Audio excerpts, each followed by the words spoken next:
EOC, members, colleagues, and friends. Good morning. I'm Pooja Kapai, and I'm the co-convener of the Women's Studies Research Center and the director of the Center for Comparative and Public Law at the University of Hong Kong. I'd like to tell you a little bit about the Women's Studies Research Center so that we can contextualize what we're doing here today. The Women's Studies Research Center brings researchers and the broader community together around issues of gender and sexuality across cultures and contexts. Women's Studies is committed to promoting research and dialogues in areas crucial to the development of women's gender, sexuality, and diversity studies. We organize seminars, conferences, and symposia, and are a hub for research, connection, and efforts to achieve equity and expand opportunity for all.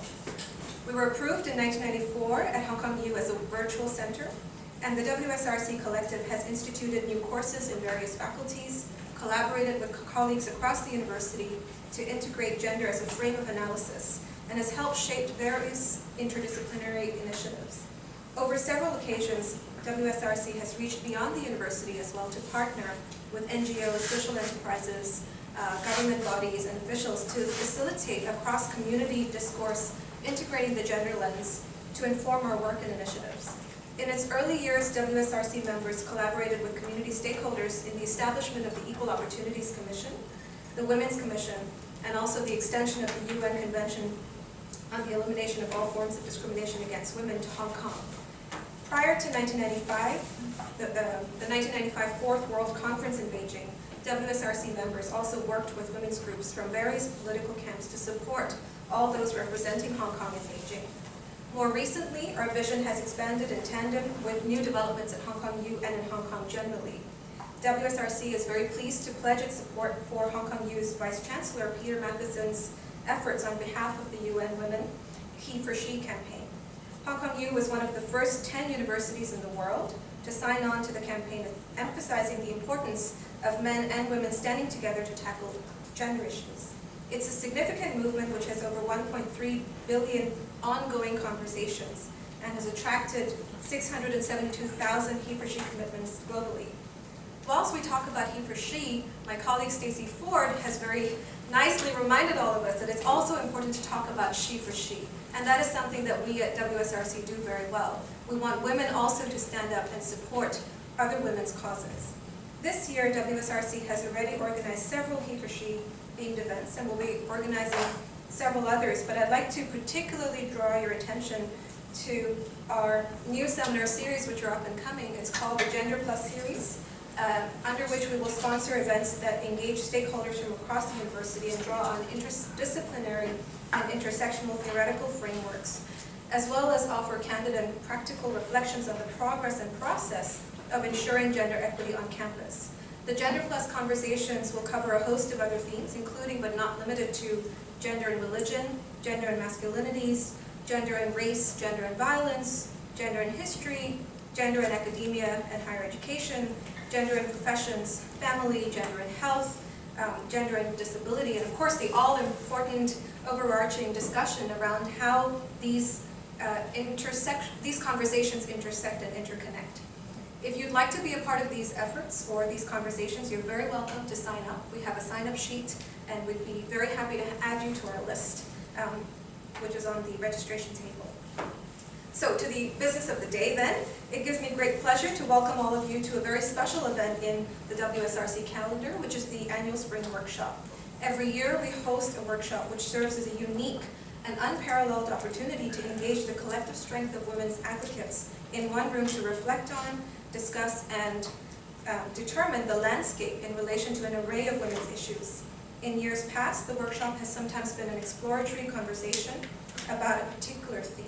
On other occasions, it served as an opportunity for capacity building and raising awareness, but cross-community awareness and trust among advocates of women's rights.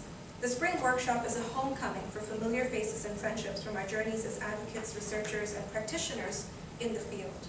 A get-together to look back, but also to look forward as we share our visions, our work, and the challenges we face, but also the victories that we've scored so far. We see common ground emerging where a year before it might have seemed like a distant reality. We cultivate new strategic partnerships as we better understand our leverage as a group of women who speak with a collective voice despite our differences of opinion in the work that we do. We learn together that if we want progress for all women, we must learn to advocate and advance our aims and objectives without undercutting the wings of emerging voices of newly organizing women. For many of us in this room, it's a meaningful occasion because it serves as a platform for collective introspection, if you will. At the end of it, we find renewed strength and energy as we learn from the experience of other comrades in the field. The outcomes of this annual collective engagement exercise are many, but the most recent one manifested itself in the gathering of multiple stakeholders working on women's issues to write a joint shadow report for submission to the CEDAW Committee in 2014 on behalf of Hong Kong. And the report had 67 organizations sign off on it. This outcome is reflective of the deep repository of trust and solidarity that we've cultivated together amongst ourselves within Hong Kong U, but also the broader community. And today's workshop, I'm very, very pleased to say, is no less momentous for us and is set to play a significant part in this dynamic engine of women's coalitions. The theme of today's workshop is 20 years after the Beijing platform, the Hong Kong journey and the road ahead. It's an exercise in stock-taking and reflection. It aims to present reflections of those who were engaged in advocating gender equality at the front lines at the time of the Beijing platform, and to map out together how far we've come and the directions for the future. We are most honored today to have an incredible panel of women, all of whom were a significant part of the early days of the women's movement and its burgeoning development in Hong Kong. Thank you so much, Anna, Emily, Carol, and Linda, for being here this morning. We're very, very honored. All of them are well known to you, so I'd like to save time for them to share with you what they have to say. Each of them were at that time, and indeed continue today, to be catalysts for change. And more importantly, what each of them will have to share with you will give you a much deeper insight into why they're here today. So I'll just go over very briefly the 4 or 5 questions that they were asked to sort of reflect on and speak to you about today, and then we'll just move in turn with each panelist, and then we'll have a moderated discussion, and then we'll do a wrap-up. Okay, so the 4 questions for you were, where were you 20 years ago? What was the significance of the Beijing platform for Hong Kong? What was your vision for gender equality in Hong Kong? How far do you think we've come? And if you could identify 3 goals you think warrant immediate attention for Hong Kong to make significant strides in advancing gender equality. All right, so without further ado, I'd like to invite Anna to just kick us off. Thank you. Thank you. Good morning, ladies and gentlemen. And firstly, Pooja and Evan, thank you very much for inviting me here. I have to say that I was lucky enough to work with all the panelists here 25 years ago. Not that I wanted to betray their ages. I'm quite open about mine. But I've also worked and have come to know many of you here, and I cannot see one face that I really don't know about. So thank you very much for coming, and certainly congratulations, Professor Chan. 20 years ago, where was I? I was going to skip that question, actually. Something did occur to me, and that was both Carol and myself were young mothers with sons of about the same age, and both of them are now about a quarter of a century.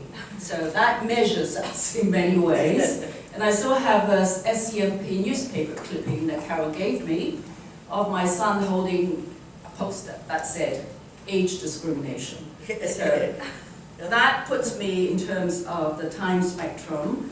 But I'd also like to say that Carol and Andrew Burns, during those days, were my chief consultants drafting the bill. And the legislative history to the EO bill is actually housed in this university, probably with you. So if anybody wants to look at the legislative history, it's there. Emily, I'd like to say, not only were we very good friends from high school days, she was in fact a year younger, and we came from Catholic girls' schools, brought up by nuns. And Emily, of course, has the distinction of being the first elected woman to the legislature.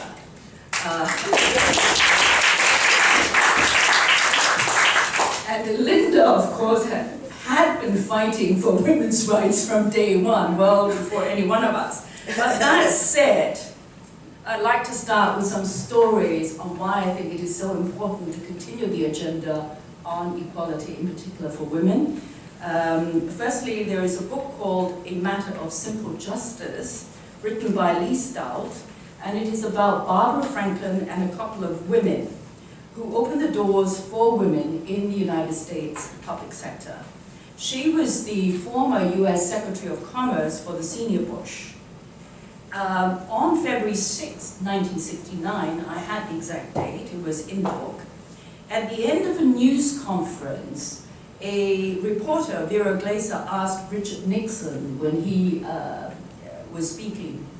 She said, and she asked, Mr. President, in staffing your administration, you have so far made about 200 high-level cabinet and other policy position appointments, and of these, only 3 have gone to women. Can you tell us, sir, whether we can expect a more equitable recognition of women's abilities, or are we going to remain a lost sex? So I thought I'll let you know how people felt about being women.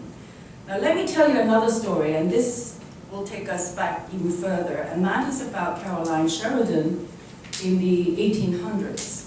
Sheridan was a feminist, social reformer, and author. She married someone called George Chapel Norton in 1827. At one point, he barred her access to their children, which he could do because children were his property, not hers. As women had no identity at the time, he could not sue her over her relationship with someone called Lord Melbourne. She was a very, very modern woman, and she had an affair. But because she was his property, he sued Lord Melbourne instead for damages for compromising her value and her worth. Now, Norton married Sheridan literally for her money and beauty. After taking all her earnings from books that she wrote, he cut off support to her. In retaliation, and this is a nice bit, she incurred debts and set her creditors after him to collect their debts, as any debt accrued by a married woman was the responsibility of her husband. That was the way she survived.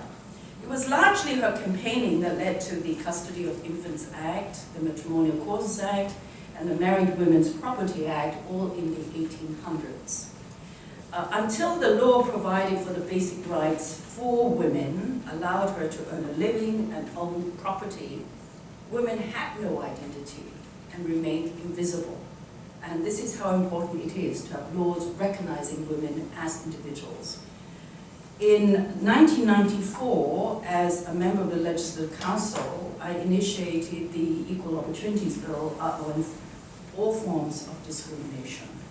Now, this was the first private member's bill covering an entire area of policy, but post-1997, the right to initiate this type of bill was curtailed.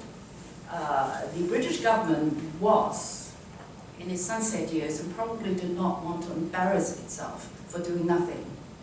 And with a step up to representative government, women votes mattered. So that was the political background against which this bill was floated. Government ended up taking part of the bill. The SDO came, followed by the Disability Discrimination Ordinance, the Family Status Discrimination Ordinance, and eventually the Race Discrimination Ordinance post-1997, and the continued support from Emily and Christine and so on continued. Now, although my original bill did not pass, it was instrumental in starting the government on this path. And getting the law was a very significant step. It meant finally there was an official recognition of women as persons with equal standing. Now, on a very personal level, I learned a great deal during those days to engage with the civil society and everybody else, to try to be strategic, and to learn to deal with government. It was very rewarding, actually, to have this rare opportunity to be able to work with so many people in a very collaborative way and to make progress on a well-needed, badly needed, social and proactive law.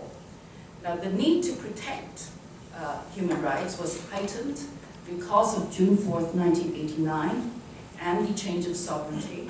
And parallel to the EO bill, I also proposed the setting up of a Human Rights and Equal Opportunities Commission. That came under a separate proposal for good reason, because that would require funding from government, and government had the right to turn it down because it was a monies bill.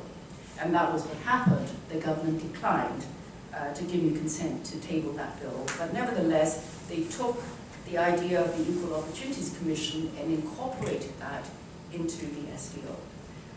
EO laws are based, of course, as you and I know, on the concept of different but equal, and within it, plurality of identities, different agendas, different races, varying status, and so on. And I think this is a very important concept when we look at Hong Kong today. It's people with different status, different ideas, and we have so many divisions, and seriously, I think we need to focus on the issue of multiple identities for everybody. It also has an economic mandate. Development of abilities and talents, of course, leads to greater self-sufficiency and therefore reduces our reliance on welfare. It is in many ways, for many governments, an anti-poverty measure. And in the world of business, of course, diversity is increasingly becoming a tool for growth and profitability. So how have we fared in the last 20 years? I'm not going to look at the political women because I think Emily, and I'm hopeful that she will, deal with that. But I will look at more of the economic women. Let's look at women in statistical terms. The labor force participation rate shows women at 54.6%, trailing behind men at 68.8%. You already know this. Median monthly earnings rose 37.5% for women, but 50% for men. Women across all educational attainment levels earn less than men. Job segregation still exists. Women concentrated in the more highly clerical work and elementary positions, with men acting more as managers and administrators. Single mothers still far outnumbers single fathers. The number of female CSSA recipients was generally more than male recipients. And more significantly, gender difference is observed for single parent cases. Now, we continue to have issues such as feminization of poverty, job segregation, lack of equal pay for work of equal value. This was a topic that was started a long time ago. We continue to have housewives and women acting as unpaid family workers. And what this meant was that these groups of women don't get NPF contribution at all. Now, Census and Statistics began publishing special reports on data relating to women and men in 2001, but we still don't have comprehensive data, and in 2014, the UN Population Fund issued a methodological guidelines for gender analysis of national population and housing census data. And we could make reference to that, because what we need to know are where the disparities rest, the underlying reasons for the gaps, and the areas requiring critical policy intervention. The statistical woman, as I look at it, needs to be constructed to measure the development of women more meaningfully and to tell us more about the culture and the normative values in which women live. Now, we face continuously the syndrome of Venus versus Mars. We have men say women are less assertive or decisive and not suitable for leadership posts. We have women say collaborative leadership should not be ignored, it is important. And women constantly feel undervalued. Women today have gone beyond just being fearful of the glass ceiling, the glass doors, and the sticky floors. They have gone on to be very worried about the global church, that is international assignments. We, despite that, seem to see some areas of opportunities. The sharing economy, which suits women well, the IT availability, which helps women, the low fertility rate and the increasing population deficit should help the demand for women to join the economic force. But despite graduating more women from university, we don't see the data helping us at all. And despite having the law and these opportunities, these potential opportunities, women are still trailing. And in one particular report, it was said that the general trends for women in Hong Kong are apparently more spinsterhood, delayed marriage, and late childbirth. This came from a government report. Seriously, that doesn't sound very promising. Now, 20 years ago, when I was advocating for the equality laws, it became a focus, and it received consolidated support. The sense of joint enterprise was exceptionally strong at that time. Both before and after enactment, I could feel a greater sense of purpose and hopefulness, and a general willingness to collaborate. The EOC in its earlier days took this momentum forward into robust enforcement in a number of strategic areas. These included equal access to high school for boys and girls, and a very well-known case against pregnancy discrimination. And I remember this quite well because these issues seem to be coming back. It established the principles that victimization is wrong, that if you force someone to leave, it would be constructive dismissal, and that there is vicarious liability between the employer and an agent. We're not short of issues, but we do not have today the kind of pulling power of a single focus. Now we have the law, we no longer have to argue with people that the principle of equality should be there, and we are not shooed away by gentlemen friends sitting next to you when you talk to them about pregnancy discrimination. I was actually shooed away once.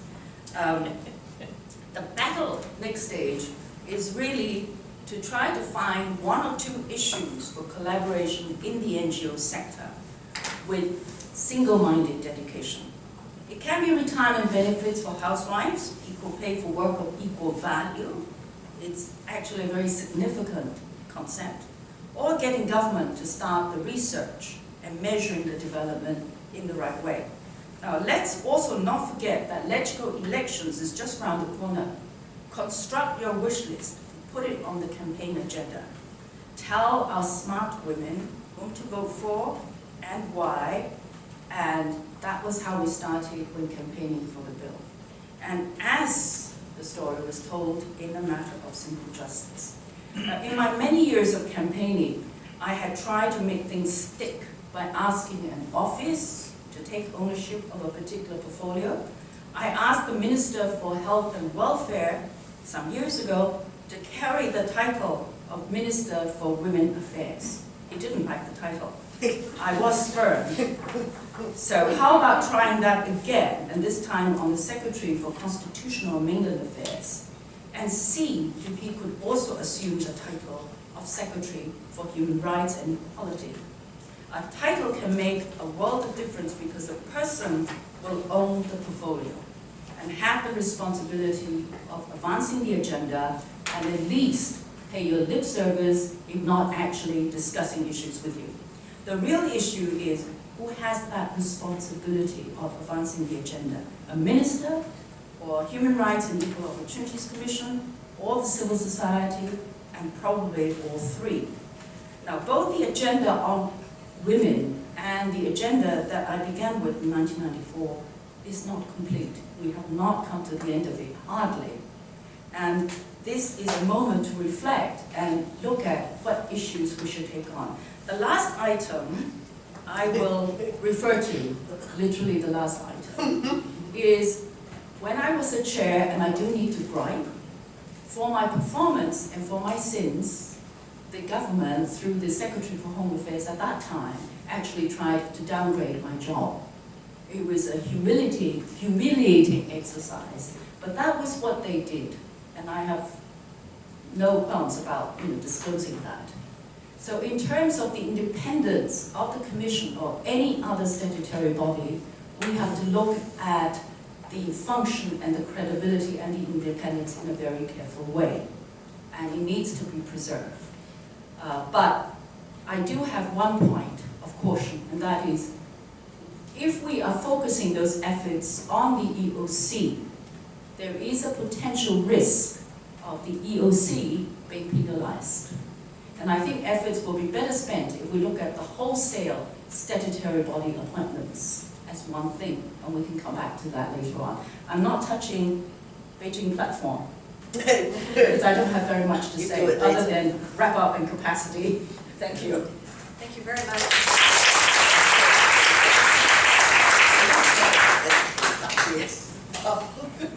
Thank you very much, Anna. That was really, really helpful, and I think it sets the perfect tone for what is to come in the speeches of the rest of the panelists. Emily, I'll invite you.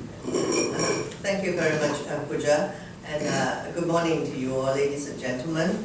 And I'm very happy to be here to talk about things, to reflect on what progress or the lack of it in the past 20 years and to look ahead. And I'm not blaming Pooja, but you know, when we talk about women issues, it's always this kind of turnout, sometimes even less. And that's quite symptomatic of Hong Kong. But I remember several years ago, the chair of the Equal Opportunities Commission invited our members to a meeting to brief us. Us meaning LegCo members. I think 2 turned up or something like that. And that's a sorry state of affairs. So anyway, but as the saying goes, we will never let don't let the bastards get you down. That's my fighting spirit. And I'm going to wrap up my LegCo career in September. It's a quarter of a century. I call it glorious days. And fighting for anti-discrimination efforts is something that I am very, very eager to carry on. And not just for sexual discrimination, but racial. Now you know the attacks on the so-called fake refugees and so on. So all this work will continue. And of course, it's my privilege to have served with Anna and what she said, her efforts in the 1990s, which we all supported, and which led to the various pieces of legislation, although not in the form that Anna had proposed. But I'm sure she's happy that all these things followed, and because of her efforts. And then Anna, of course, when she was chair of the EOC, she took the government to court over education issues, and the government was very, very furious. And then one of them said about the EOC and Anna, why bite the hand that feeds you?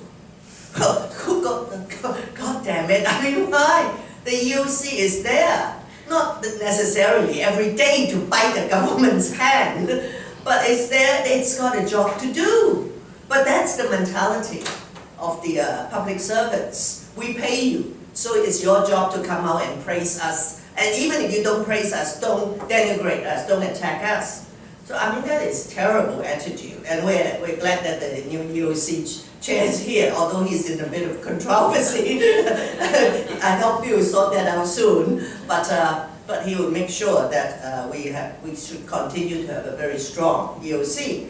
So I'm a good student, and like Anna, so I will answer Pooja's questions. Where were you 20 years ago? Of course I was in LegCo, but even then, I was not allowed to go to mainland China.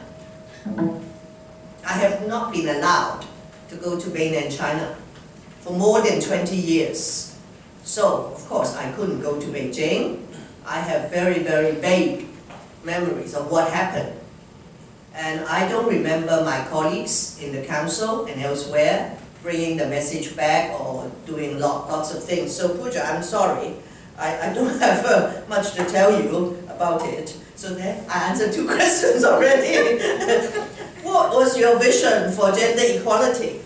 Well, my vision, of course, is equality. Well, as Anna said, I was the first woman directly elected. And in those days, people kept asking, no role model. I said, no role model. That was the first time we had direct elections. So I just went to my constituency and fought for 5 months. And I defeated 6 men and got the highest number of votes in my constituency. And I told all the young women, I said, if I can do it, you can do it, you can do even better. And politics is about power. And you have to show your constituents that you have the ability to represent them and to speak the truth and not be afraid of the rich and the powerful. That's why I've got my intern here. Is she here? See? That's what I do, Pooja. And this Hong Kong U student. Priscilla, thank you. I hope you wake up earlier next time. Anyway, so this is, again, it's what I do. Let the next generation know what's going on, and because I will be gone after September, and others will carry on. And so, my vision for gender equality, I tried to do it in the council, and of course then Anna left the council, but there are others who tried. But I must be very frank with you, that it was not a priority in the council, whether it's amongst the men or the women members. And so, you know, you just keep going. And then Anna said you wanted a Minister for Women Affairs. And who is now the person in charge? Is the Secretary for Welfare. I said, how come Women's Affairs is welfare? It's ridiculous. But even Anna, with all her efforts, she's now in EXCO. She can't change it, I can't change it. Switch to constitutional. Because, not really. And women affairs. No, Anna, because we just had the special Finance Committee meetings on the budget. And on that, it's very specific. Who is in charge of what area, and they will come to answer questions. And it's written down very clearly. Women Affairs is under Matthew Zhe, Secretary for Welfare. So really, and of course, and Matthew of course has done a very, very bad job. That's why we are very, very unhappy. And Anna has listed certain points, and some of the things that I want to push are things that can be quantified, and the things that the government can do and should do. One thing is about the appointment. Not appointment to LegCo, appointment to the various advisory committees and statutory bodies.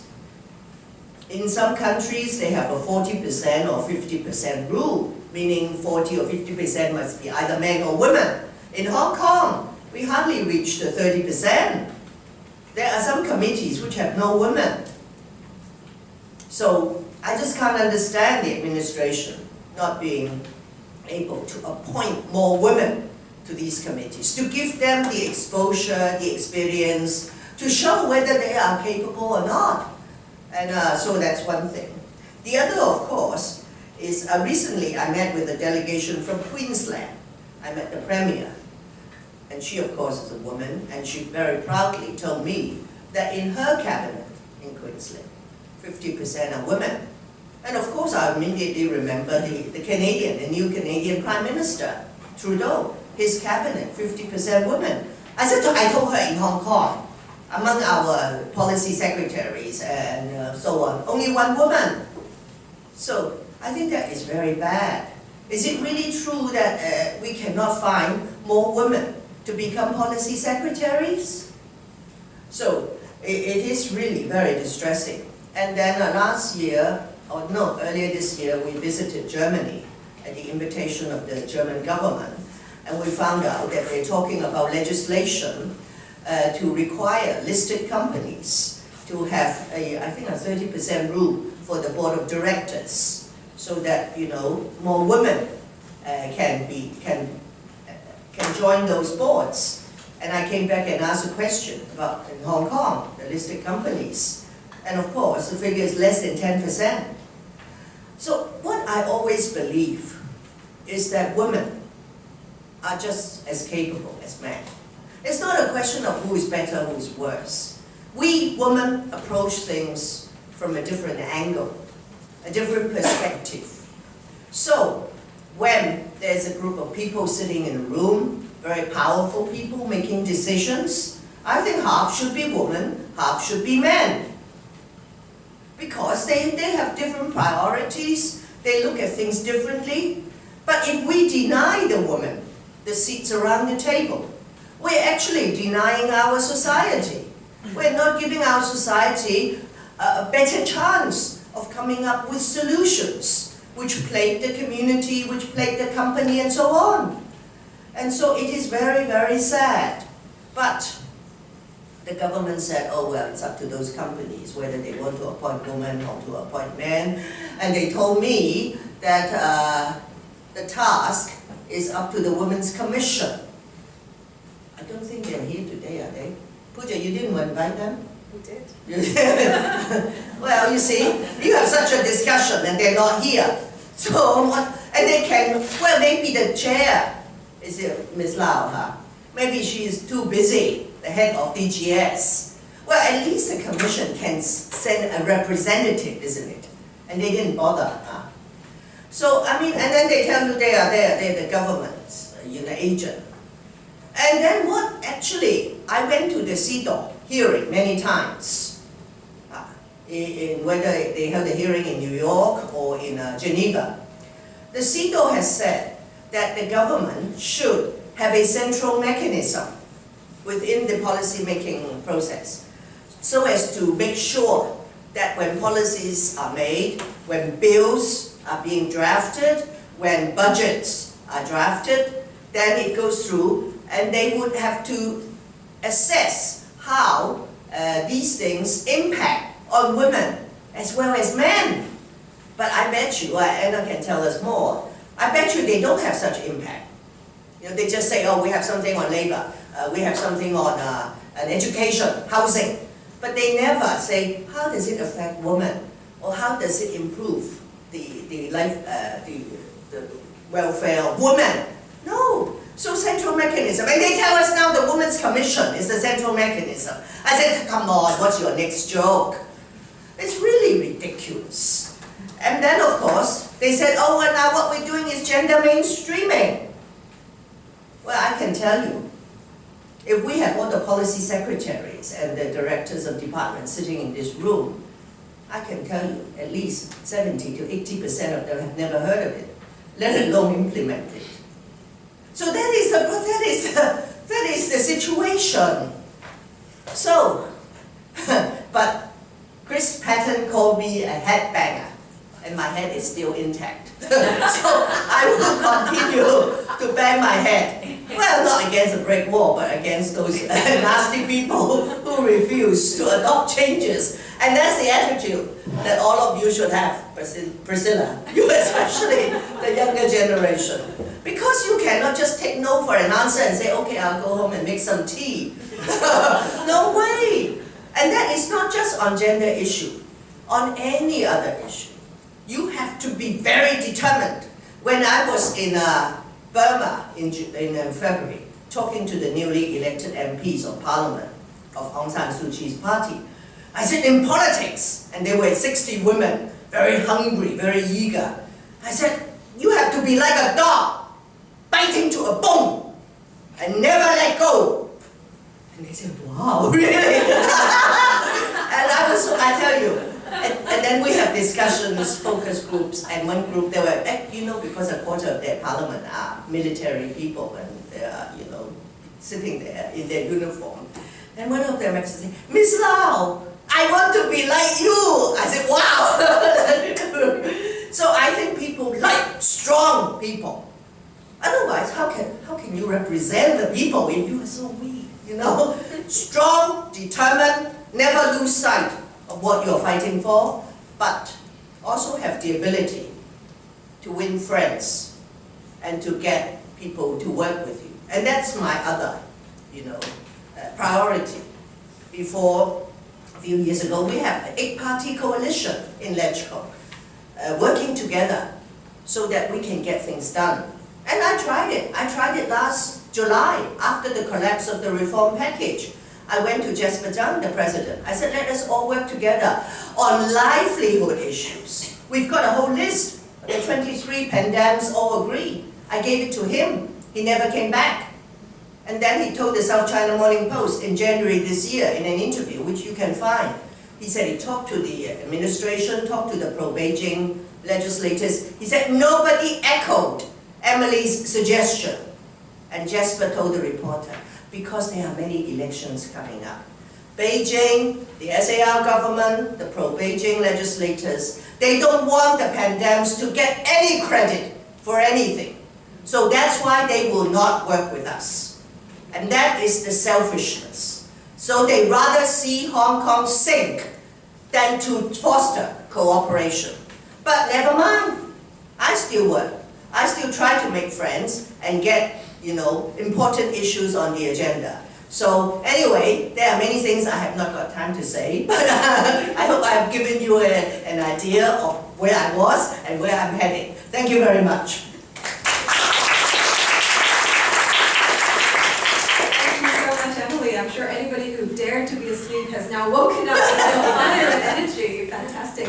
Carol. Thank you very much and good morning. I want to start by thanking everyone in the Women's Studies Research Center for organizing this seminar. Pooja, Evelyn, I'm sure Stacy was involved. I also want to say a big thank you to all of you for keeping Women's Studies Research Center going. I was involved when I was here at Hong Kong U, and I know it's really difficult. My understanding it's probably still an interdisciplinary virtual center, right? Yeah. My joke used to be with the Chancellor that means we get virtually nothing from the university. And it's really hard to keep a center going if it's not based in a particular department or faculty. It takes a lot of commitment and hard work. And every time I get an email from Evelyn about the next seminar, I say, yay, it's still going, so well done. With that, then I'm going to be good and go to my questions. So where were you 20 years ago? I was teaching law at the University of Hong Kong. I was, in addition to being involved in women's studies at Hong Kong U, however, I was involved in two non-governmental organizations, the Hong Kong Council of Women and the Hong Kong Association of Business and Professional Women. And for any academic who is interested in gender studies, I really urge you to get involved in local NGOs, because that's how you find out what the real issues are and get you out of the Ivy Tower. I think it's at a BPW meeting where I first met you, Emily. It was, I do remember, I checked a law journal article I wrote about the CEDAW Treaty in Hong Kong, and in October 1991, Emily came to speak to a meeting of the Business and Professional Women's Association. We wanted to talk to her about the Bill of Rights, right, that was being drafted, and she spoke, initially you spoke about press freedom, but then we started asking you a lot of questions about women's rights, and you said, if you want someone to raise this in LegCo, I'll do that. And she did. She went into LegCo and she formed an ad hoc group on women's issues, and that led directly to December, I think it was 15th or 16th, 1992, the motion that you introduced getting LegCo to endorse Hong Kong being bound by the CEDAW Treaty, which was very, very important because up until then, the Hong Kong government was resisting the CEDAW Treaty viciously, even though the United Kingdom had already ratified it. So that motion, I think it was passed just about my birthday, and it was a great birthday present. So BPW was a really great organization, so was Hong Kong Council of Women, very involved in lobbying for law reform. And it was also really through those organizations that I met Linda and eventually Anna. Anna, as she mentioned, she engaged Andrew Burns and me to help her draft the Equal Opportunities Bill. That bill was pretty much drafted on the 15th floor of the K.K. Lung building. Friday mornings, we'd be up there with our coffee, all of us, Anna and her legislative interns. We were really kind of beginners at drafting legislation, but it was a marvelous experience for me. It was an opportunity to really move beyond what we teach and research into what do we do. And I have to say that it was just such a thrilling experience to be in Hong Kong in that period of time when we were moving from writing letters to the government, advocating protest marches. Anna didn't tell you how many times we took our little boys on protest marches. I have many photos of Jonathan on his tricycle and my son Danny in his pushchair, and we were going along marching for equal pay or whatnot in the 90s. And it was wonderful to see that move from all of that advocating to actually concrete legislation in the Legislative Council. That was really, really significant. And so 1996 was a fabulous year, right? That was the year that the Sex Discrimination Ordinance came into force. That was the year that the Equal Opportunities Commission was established and opened its doors. And 1996 was also the year that the CEDAW Treaty was finally applied to Hong Kong, although with a few unfortunate reservations that we can talk about later if we have time. So 20 years ago, 1996 was a great year. There were some disappointments. One of the disappointments was that Anna's broader grounds of discrimination that she wanted to prohibit in the Equal Opportunities Bill did not pass. And the government promised that they would assess them and take a step-by-step approach. But that turned out to be a hell of a delaying tactic.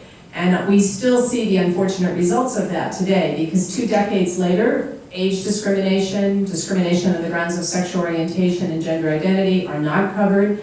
And the Race Discrimination Ordinance, although it did eventually pass, is a much weaker law than the Sex Discrimination Ordinance. And so I still believe it would have been much better had we addressed it in one comprehensive bill.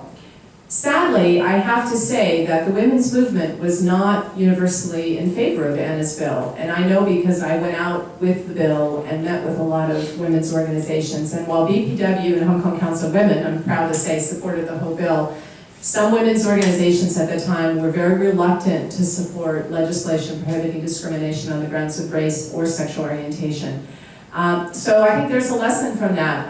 It's important, I think, for everyone to think not only about the discrimination that affects us, but the discrimination that affects everyone in the community, and to look at it as a social contract. If I want to be protected from discrimination, then I have to be prepared to support legislation that protects other vulnerable minority groups.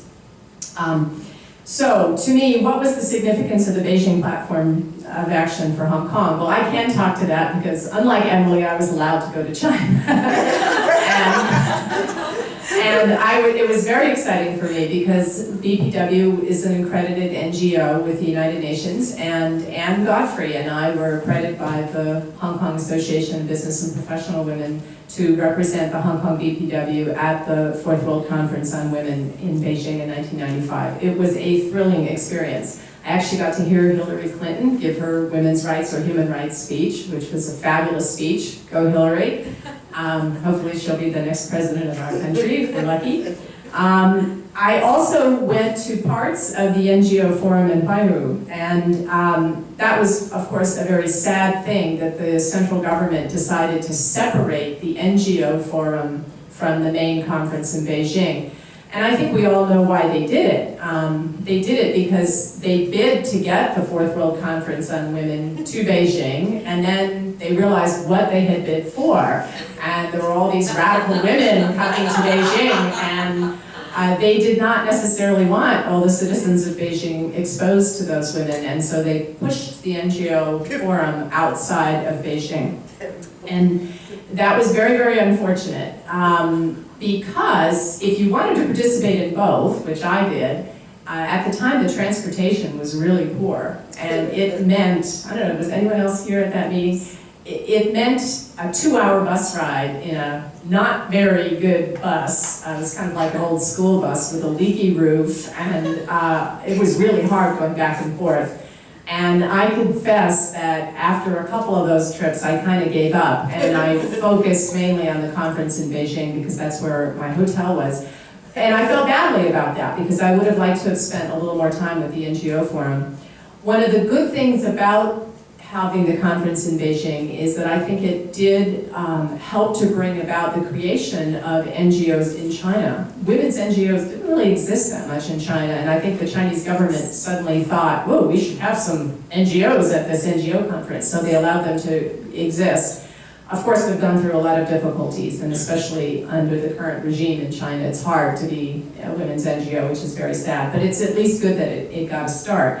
And I know a number of organizations from Hong Kong went out, and so having the World Conference on Women so close to Hong Kong was really a great thing. I think it helped to start a real practice of local NGOs participating in international women's processes and treaty monitoring processes, which was great. I think it also, the timing of that conference helped to persuade the Hong Kong government to stop resisting CEDAW, because it would have been really embarrassing to go to that treaty and say, to that meeting in Beijing and say, we still don't want the CEDAW treaty to apply to Hong Kong. So I think that that timing really helped. And I think the recurrent duties of the Hong Kong government to report on its compliance with the Beijing Platform for Action has been important as well. I often trace the timing of certain legislative and policy developments here in Hong Kong, and you'll often notice that the Hong Kong government decides to give in to some kind of demand or make some kind of proposal for reform, just as it's writing a report, either for the CEDAW committee or for the Beijing Platform of Action, one of the review processes like Beijing +5 or Beijing +10. So the creation of the Women's Commission, although I realize it's been a disappointment, that was announced right before one of these review processes. The expansion of the Domestic Violence Ordinance was announced, I think, partly so that they could show the CEDAW committee that they had complied with some recommendations. So these standards that are set in international documents like the Beijing Platform for Action, they serve a purpose in that they give local NGOs something to use in their advocacy, right? A standard to hold the Hong Kong government accountable to. On the less positive side is that there was a lot of disagreement on the text of the Beijing Platform for Action. And some of that was caused, frankly, by the Vatican, because the Vatican was so picky about the language on reproductive rights. And I remember sitting through some meetings that would just go on and on and on, just about the drafting of one sentence. You'd be surprised how long governments can argue about the drafting of one sentence. But even though that often seemed like a frustrating, unproductive exercise, I think the final outcome has proven useful, not perfect, but useful in advocating for law reform. How far do you think we have come? I think there's a lot to be done, but I do think it's a good time to celebrate what has been accomplished. If you think about 1996,